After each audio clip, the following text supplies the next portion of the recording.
Hello, everyone. Welcome to Vanished Chicagoland Stories, the podcast. I'm your host, Pete Costanis. Today's date is January 27th, 2022, and today is the 100th episode of Vanished Chicagoland Stories. I'm very excited. So, finally, I get to do it. I was going to do it Tuesday, but I had a lot of medical problems. So, I'm a little better now. I'll get into that in a moment. I have an interesting show to discuss with you today. Two things. I will talk about the 55th anniversary of the Chicago Blizzard. That was in 1967, and the 50th anniversary of the TV show Revue. And I will discuss the history and the memories of watching that show. Plus, I'll also talk about the memories of the Blizzard. I only have like about one, but I've got memories being told from my mother, so it'd be very interesting. Okay, right now the program will go into commercial, and this program is brought to you by Heinz Ketchup. And here's a commercial from 1977, and it features the song Anticipation. And I think a lot of people my age or older would remember that particular jingle. Okay, so here we go. Hi, is Barbara ready? I think you have time for a bite. Your kitchen, it's thick and rich. Doesn't your mom buy you Heinz? No, why? Just taste it. Anticipation.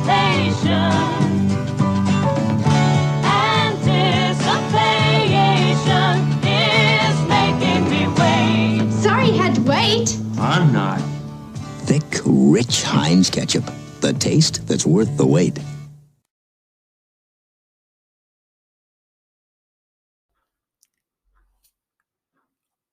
Alrighty, everyone. I am back. I hope you enjoyed that commercial. That was for Heinz Ketchup. That commercial was released in 1977. I'll give you a little trivia about the song. The song Anticipation was performed by Carly Simon, and it was released in 1971. It was a very big hit, and according to her, she wrote the song on the guitar in 15 minutes when she was waiting for singer Cat Stevens to pick her up for a date. So she was dating now. I didn't know that because later on she married James Taylor, and I heard that song from the commercial the very first time, not from on the radio. And then I listened to the radio, and it was very, like I said before, a very popular song. And they also played that commercial in Saturday Night Live in a skit for the commercial Swill mineral water, which I remember that. That was very better than the Bassomatic. And so they filmed a few commercials using that song. I guess they used her permission to do that. I'm sure she got rich from that. Another commercial that Heinz used during the 70s was the slowest ketchup in the West. And it was like set in a bar, like a saloon in the West. And the ketchup came and they had a draw. And you had the regular ketchup brands or like unnamed. And then you have Heinz. And then they opened their caps and poured the ketchup. And the other ketchups, they drained out all the ketchup really quickly, but Heinz was very slow, which is true today. It is, it's very good. I like Hunt's myself. It's good. And so I'm glad you enjoyed that.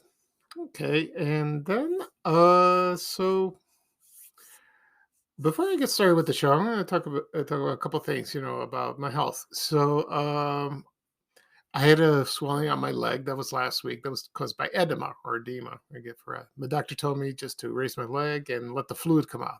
It's almost gone. I still have to do that, but it's much better. And because I had athlete's foot.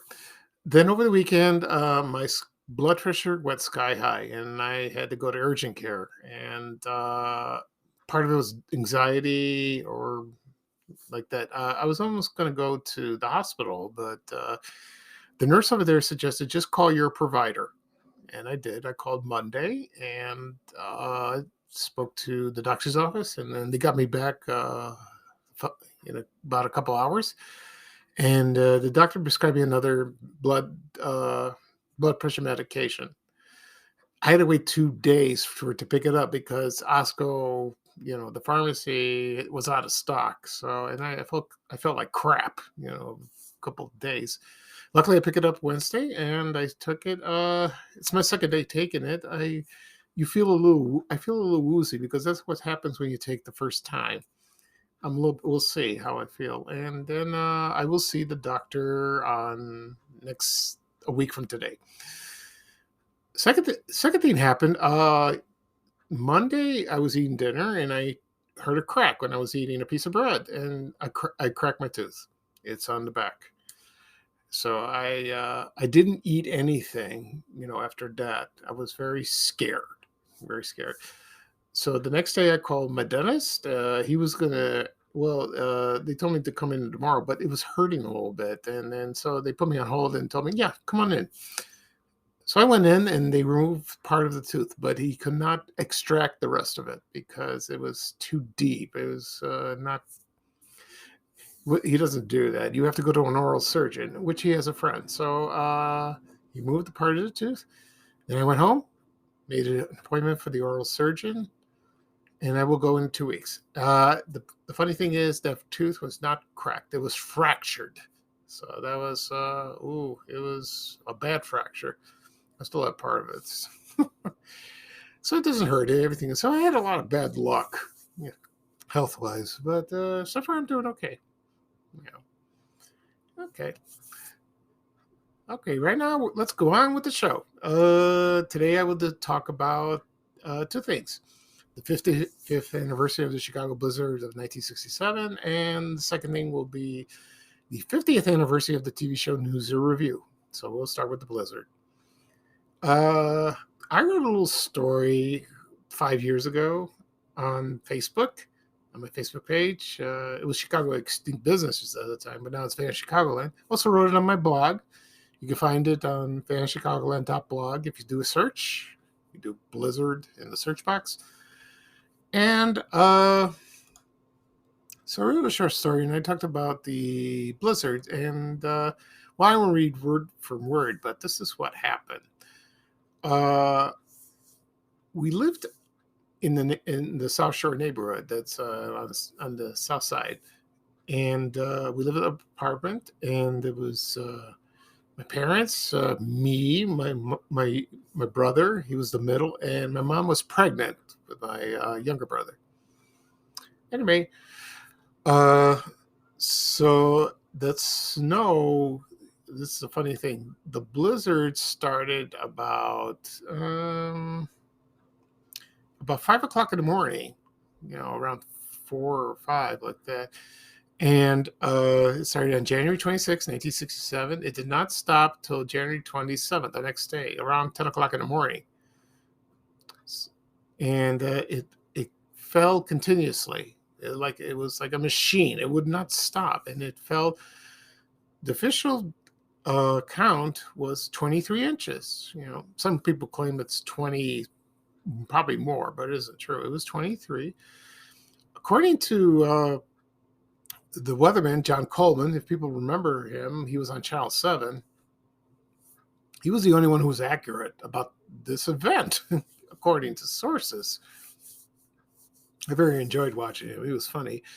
But the other meteorologists, no, because about a couple of days before, it was in the 50s and 60s. It was beautiful, and then and it was going to be rain after that. But no, somehow, some way, that changed, and then we got dumped by this blizzard, and it was a hoot. It was a hoot, and the gusts of wind were 48 to 53 miles, and that was measured at Midway Airport. And you could hear thunderstorms and they were funnel clouds, sighted. Strange, I didn't hear about that.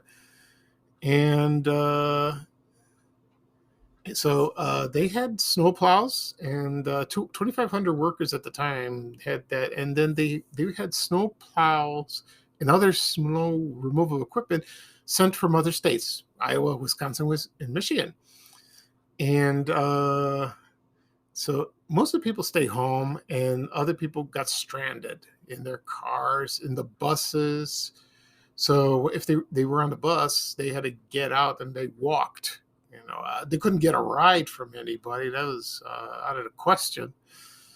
And the drifts, the snow drifts, were like 4 feet high, 4 or 5 feet high, really, like that.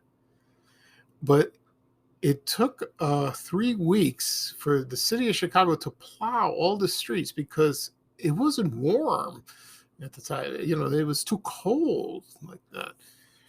And then later on, it snowed again in a few days, but not as bad as that. So, the airports were closed and people were trapped.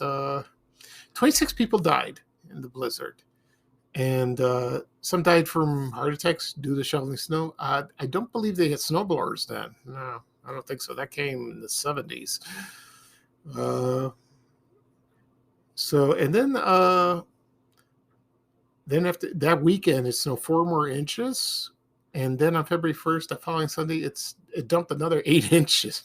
Oh my God. We couldn't get a break. That was terrible. And it's still the record snowfall. It is number one. And there were, I think the other one was the Groundhog Day blizzard of 2011. I have a picture of that, a couple of pictures. And then the other one was the blizzard of 1979. And also remember the 1999 blizzard that happened around New Year's Day. So the one in 67 was the winner.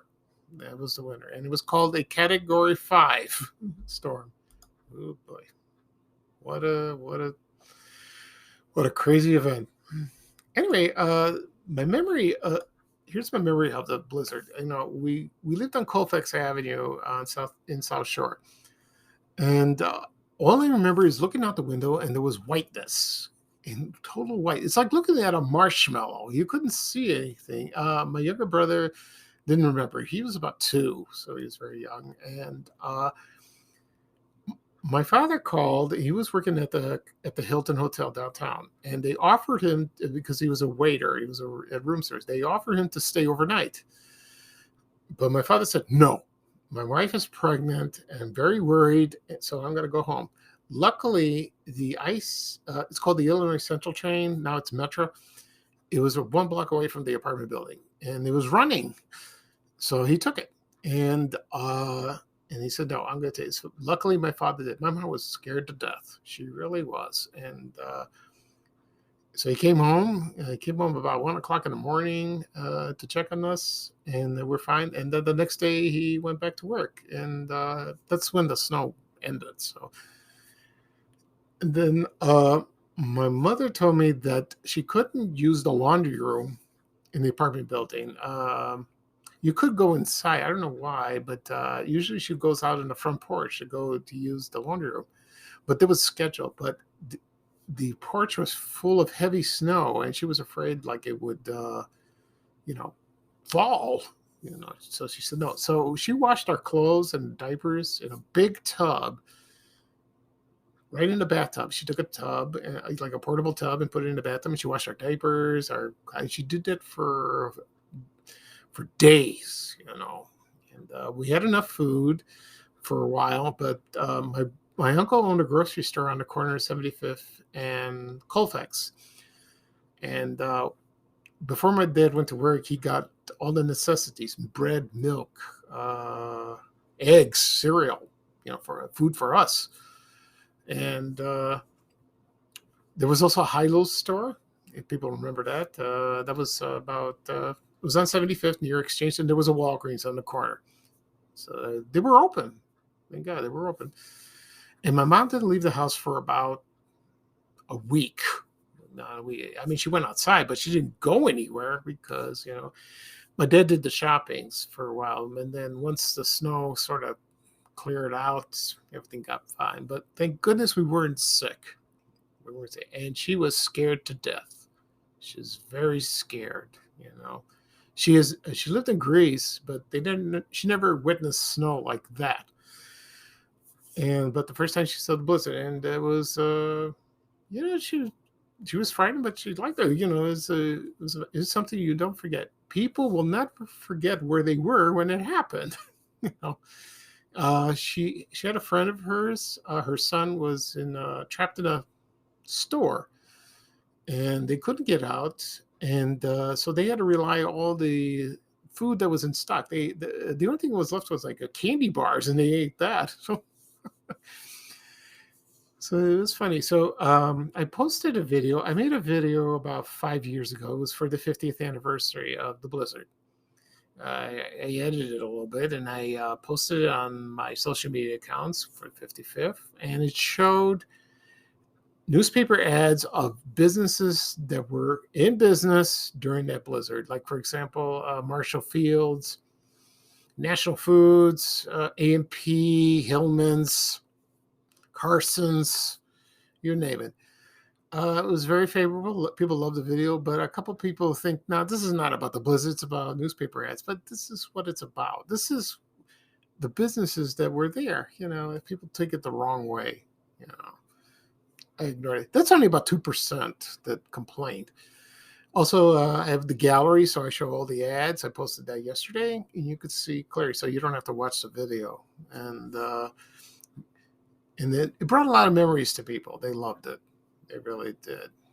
And so that's all I remembered from the blizzard, looking out the window. And it looked like I was looking at a marshmallow.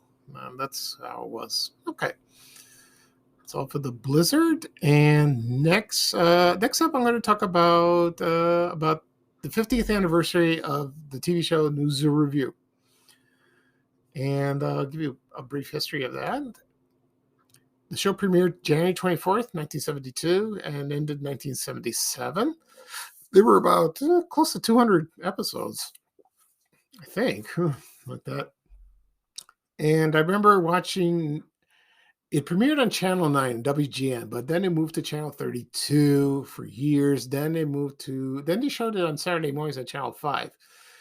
And then it went on to 60, 50, et cetera, in Chicago. And so I'll give you the premise of the show in about a moment. Right now, I'm going to play the theme song and News Review. So I hope you enjoy it. Here we go. La la la la la la la la la la la la la. It's the News Review, coming right at you. Where three delightful animals have fun with what they do. We learn with our friend Doug, on his helper, Annie Joe, with Freddie, Charlie, and Pianta. We have fun learning what we don't know. Delicate and feminine is Henry and the hippo. Very wise and very smart is Charlie the owl. Not so smart with lots of heart is Freddie the frog. It's quite an unusual thing. The animals talk and sing. Every day's a different show. It's the News Review, coming right at you. It's the News Review, coming right at you. Okay, everyone, I am back. I hope you enjoyed the intro of News Review. That's the second TV show that debuted in January for their 50th anniversary. The other one was Zoom. I discussed that on a previous podcast episode. So I'll give you a history of the show and the actors that played. And I was right before. It was 196 episodes. They had music, comedy, and they discussed topics of ordinary topics, courtesy, bragging, patience, or criticism. I remember that one. And the actors that played on the show, there was Doug Marmory and his wife, Emily Pedden. They got married before they got the show. They are still married. They are still married to this day, And I thought Emily was a very pretty lady, and she sang beautifully.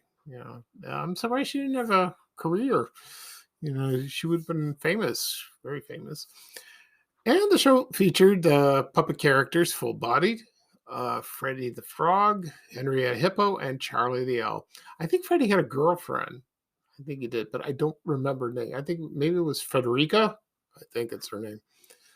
And it was a very good show. I loved it. And I remember Freddie with his, he had his t-shirt, a sweater with the F on it. And he always visited Charlie the Owl or Henrietta Hippo, but he was a very naive guy. And he did, he was also kind of accident prone and clumsy. And I remember, I think a couple of times where he visited Charlie the Owl, and I think he dropped something, and he was upset. I can understand that. And also when he visited Henry Hippo, because she was a cook, she baked a lot of stuff, and but sometimes he ate things that she wasn't supposed that he wasn't supposed to, you know, and he made him mad. Freddie made him mad, but not Doug and Emily. They were very patient people. Also, when they during the show they did topics, and then they sang and danced, and a lot of fun.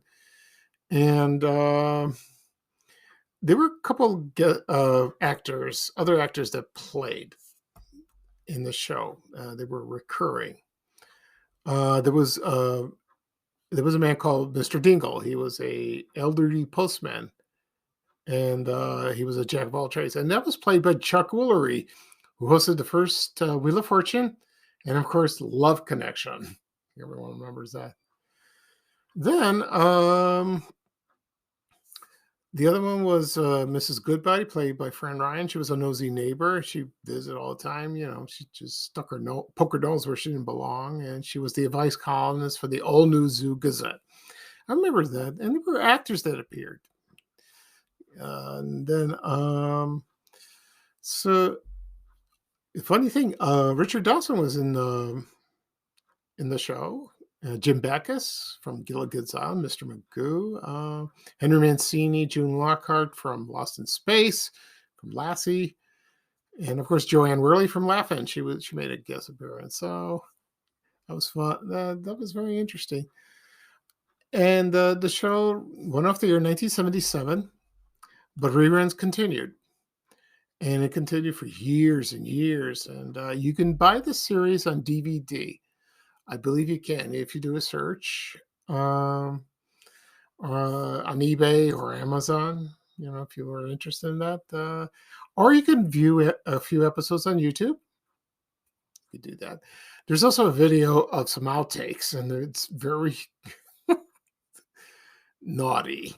So, swearing, a lot of suggestive things. So I've seen, I viewed that at a comic book convention in San Diego, the Comic Con, and they showed that on television. I go, oh my God. But it's on YouTube if you want to watch it. So this is when they were rehearsing, or they flub a line or something like that. So that was a good show. I enjoyed it, and it was part of me growing up with watching that, including Zoom, which I talked, very deeply about that show. I love that, and it's when I visited my dentist the other day, he listened to my podcast. He goes, "I love Zoom. I can't get the song out of my head when he's examining my tooth." That was funny. Okay, that'll be all for today. Thank you for joining me. This is episode 100, season 4.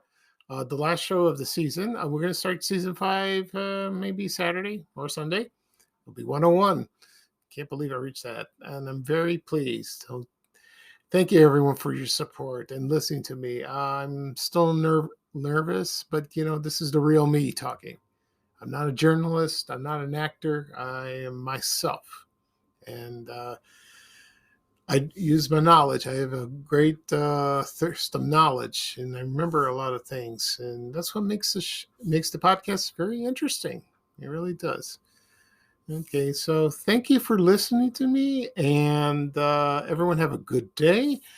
And bye-bye for now. And now here's a little traveling music from Ray Rayner saying so long and bye-bye. Take care, everybody. We have to go. Bye, bye, bye.